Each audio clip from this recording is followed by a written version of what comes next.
Hey guys, welcome back to Broken Ground Patiostead.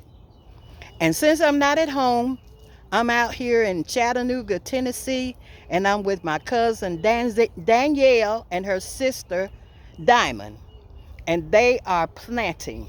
So let's look and see what they're doing so you can see how much you can do.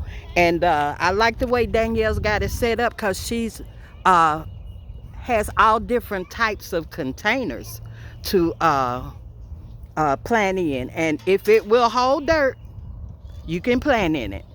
So I'm gonna let you look around and see what's going on here, and then we'll go from there.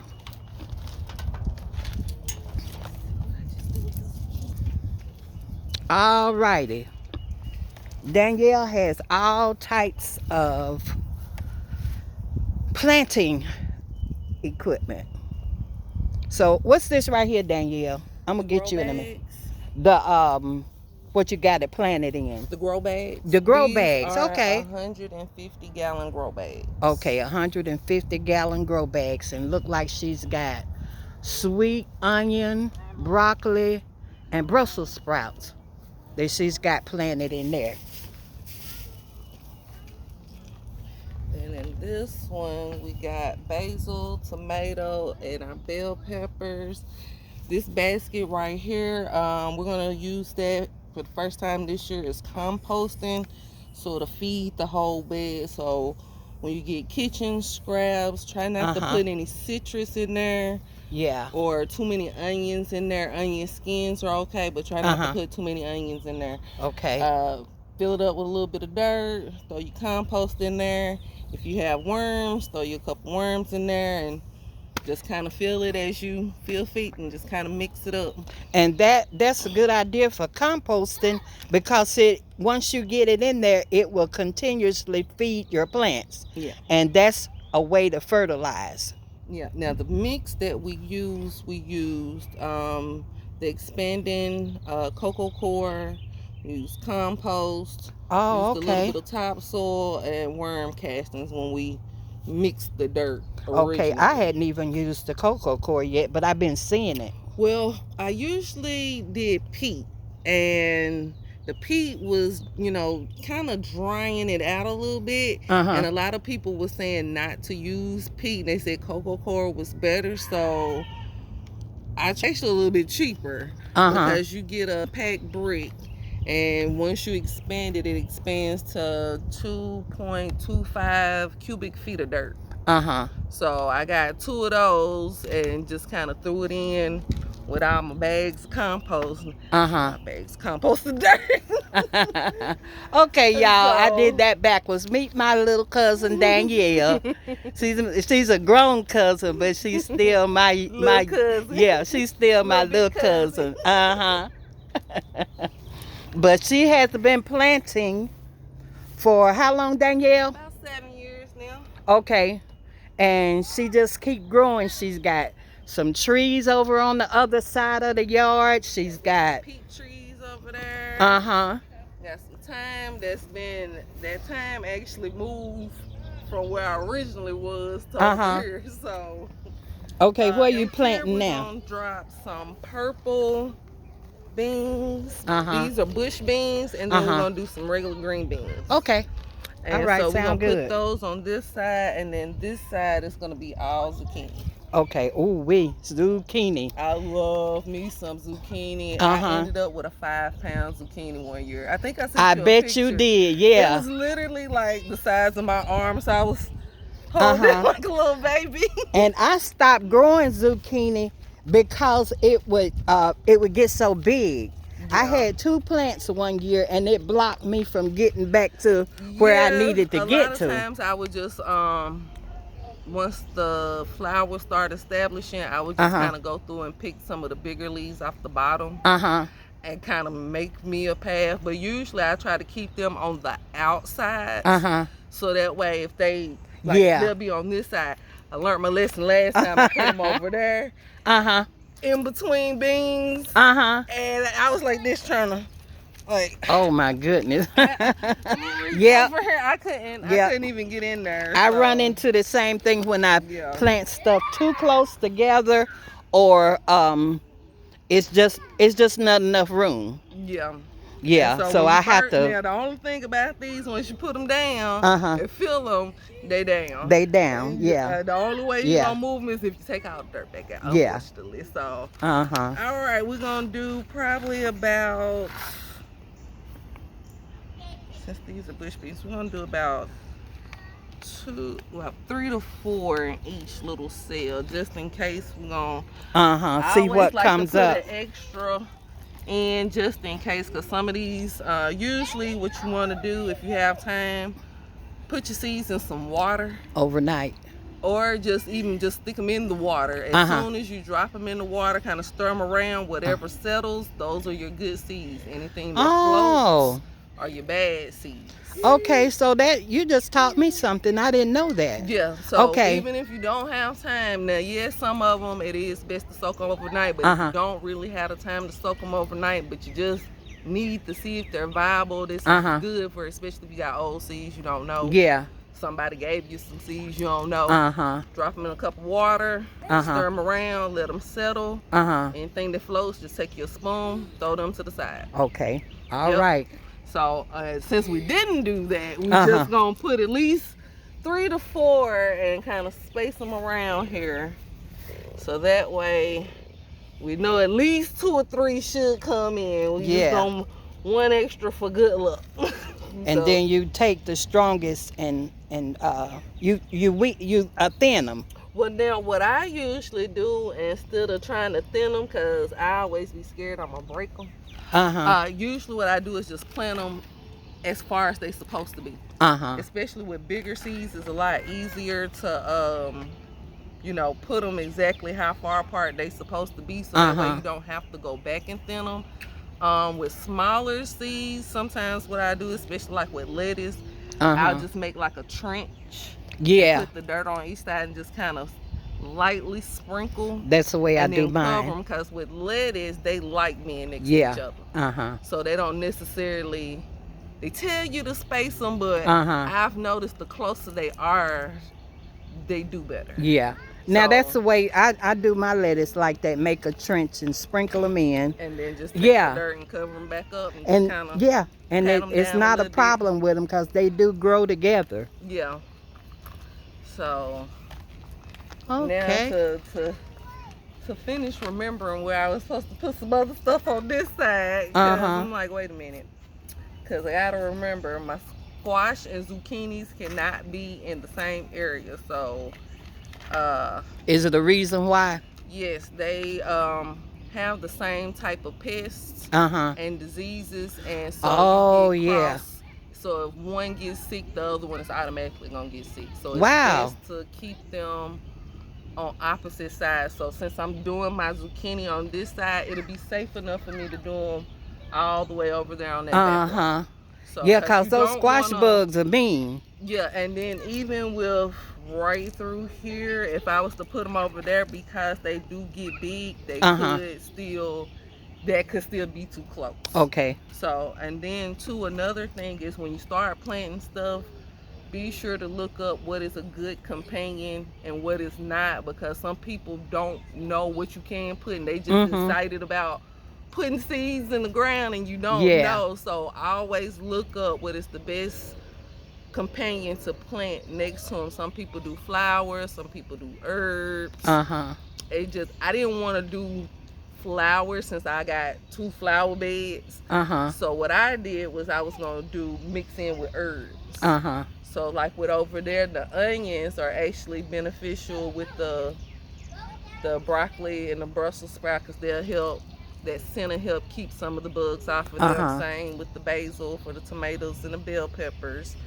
So, and I'm actually thinking we might put a couple of onions over through here too, to kind of help keep pests out of this little section. I'm trying to keep at least one herb or one companion plant that'll help, because like garlic, onions, Stuff like those you can put with different things to help keep bugs away.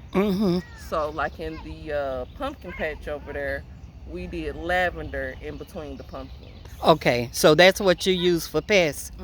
Okay, I plant marigolds in some of my beds because they help keep away pests too. Yeah, and like I said, I didn't want to do flowers in there because I'm doing so many different flowers over there. So I wanted to do the same thing with herbs. So instead of flowers, I found herbs that I could use. Oh, okay. To kind of help, because like in this big bed right here with all the flowers, that's the tang. That's where we put our lettuce. Oh, with the flowers over there. And you put what in there? The lettuce is in there with the tang. Oh, okay. And actually in this bed, this got onions in there. Unfortunately, it's still some mint creeping in there. And it grows like a weed, don't it? Oh, that's a pile of what we pulled up. Oh my goodness. It started with one mother plant. And then we moved it over here, and the thyme and the peppermint came over. That whole bed was nothing but peppermint. And unfortunately, when you use old dirt, you get roots, and baby, you only need about that much root for a mint, and it'll take off. You'll have a whole new plant. Yeah. And so actually, unfortunately, in some of these beds, it's probably gonna be some mint that pop back up in another week or two. So I just kind of go through and pull out what I can, but the mint is okay in with those. So I did accidentally leave a few in there. I just don't want it to take over. Because mint will take over. Yes, it will. And actually, if you want another bright idea, it's like how we have the compost. You can get you some pots and stick in, so that way it's not actually in the same bed, but it's protected in. So you can, maybe line you either around whatever you putting it in, or find a little spot to put a pot in, and put your mint in there. So that way you don't take over the whole bed. Yeah. Because it will. It will. And it does not die very easily. Now, what are those beans again? These those are purple beans. Purple beans, okay. Yeah, these are royal burgundy bush. These are both bush bean varieties. So these are not going to vine. Okay, yeah. Bush. Yeah, that's what I planted, the bush. On some of my other things, like once I put my cucumbers and stuff, we're going to put some posts down, run some chicken wire, and then that way... let them climb. Yep, they'll have something to climb on. Yeah. So we're going to get that in, but right now it's not necessarily a rush. Because it's going to be at least a month before you actually see some action. Yeah. Don't get discouraged if you don't see anything, that first week or two. Some things will take off quickly, some things don't. On the back of the package, it tells you about when that plant should emerge. Yeah, like with these, it says 6 to 8 days to germinate. So after, at least 2 weeks, you might see some little baby sprouts. Right. If not, make sure you just keep watering when your watering schedule is. And my rule of thumb is if nothing has came up within a month and a half, I usually dig up that dirt and see if anything's in there. Like some things get pushed down. Right. So I kind of see. If not, new seeds. New seed, yeah. We'll that's why you want to plant more than one seed. Yeah. In case some don't come up. Grow bags. These are also 150-gallon grow bags. So if you think of each little cell as its own personal pot. Yeah. So that's another reason why I kind of like this now. But these is they go straight through. So it's all the dirt, so the roots don't necessarily get stuck in there. They got room to okay, so it's a little space underneath. Okay, that makes sense. It came in good when we took out some of the old dirt and took cardboard and just kind of slid through, and then put the new dirt on top. Well, how many times have you used these bags? For about 2 to 3 years now. Okay. Yeah, they still in good shape. I've got some that are like 10 years old, and this is the last year for them. Yeah, Because they I found start some splitting. really good deal on them. Uh-huh. And a lot of times Amazon, you can go on there and find 2 packs, 4 packs, Uh-huh. $20, $40. Yeah. Now, I will say, do not buy all good dirt to try to fill Right. this up, because that is Uh-huh. going to be expensive. You Mm-hmm. have old leaves, small sticks, especially the Which bigger which will ones. break down and fertilize. Yeah, like Yeah. that bag over there. That one, that it's a layer of leaves in there before we put Uh-huh. the dirt in. Come on, let's go over there. Yeah, we'll show you what's over here on this side. So, open this one. We running out of dirt, so I was like, "Oh, I got a garbage bag full of Leaves. Oh, So, okay. and I had been kind of stomping them down to kind of crush them up, so you can still see some of the leaves. And this is some of the older dirt that we dug out from all of this before we put the good dirt on. Uh-huh. And so now this is one that is already about halfway full. Actually, if we had another bag of leaves, I probably would have put at least one more bag in there before I put the dirt on there. Only thing about leaves, though, remember, when they start breaking down, they're gonna sink down, which means your dirt is gonna sink down. Okay. So that's another reason why I didn't want to put too many leaves in there. So this actually turned out about a good layer. So like I said, this is all old dirt. And normally what I would do is take some cardboard, put it down, or if you don't have cardboard, I know you've seen like the brown paper that you can get to wrap stuff in. Take some of that, lay you a couple of layers down, like at least 2-3 layers, and then put your new dirt on top. Oh, okay. So that should help suppress any weeds or old plants like mint from trying to sneak back in. Yeah. So, yeah, and this is another thing. When I say if it can hold dirt, put it in there. That pool, we're gonna fill that up with dirt too, and that's gonna be another planter too. Okay. I'm thinking that may be where we experiment with the corn. Okay. So right now we got our extra buckets in there. It's got holes in it, so it couldn't collect as much rainwater as we would like. That's another thing. Leave you some buckets out for rainwater. Rainwater, yes. Plants love rainwater. Yes, they I do. don't know why, and especially because plants are sensitive, so a lot of times we don't necessarily know what's all in our water. And sometimes you can have additives that's in the water that keep it clean for us to drink, but the plants don't like it. Yeah. Like with our water, we have a lot of fluoride and chlorine in our water. So sometimes if you get the watering and your plant's looking a little sad, it could be the water. And a lot of times if you have some buckets, sitting out, they'll collect this much water, and that also lets you know how much rain came down on your plants to give you a gauge. So like if a plant need a gallon of water, well, if it rained this much water, kind of how much your plants, and that also lets you know if you need to water them some more or leave them for a couple of days. Then all of those down through here, we got our potatoes. So we got some Yukon Golds. We got some Gold Rush. Oh, wow. That one is an an accidental potato. We had some potatoes in that bin with the basket and from the previous season, and we was like, oh, I must have didn't get to these, and I just kind of threw them in there. Well, when I came back, they had started sprouting, and then I was like, just put some more dirt. Now, what I didn't do was fill these pots all the way to the top with the potatoes, because what you want to do is once you see like this, you want to get you some more dirt and cover this all back up. And so this way, this leaves me a lot of room that I can keep peeling them up until they get to the top, and then I think that's where I made the mistake on my potatoes last year. I didn't keep peeling them. Yeah, and see over there, I really couldn't. So I figured they do better in the pots. So they looking good already. Yeah, and I was they like, looking real good. Okay.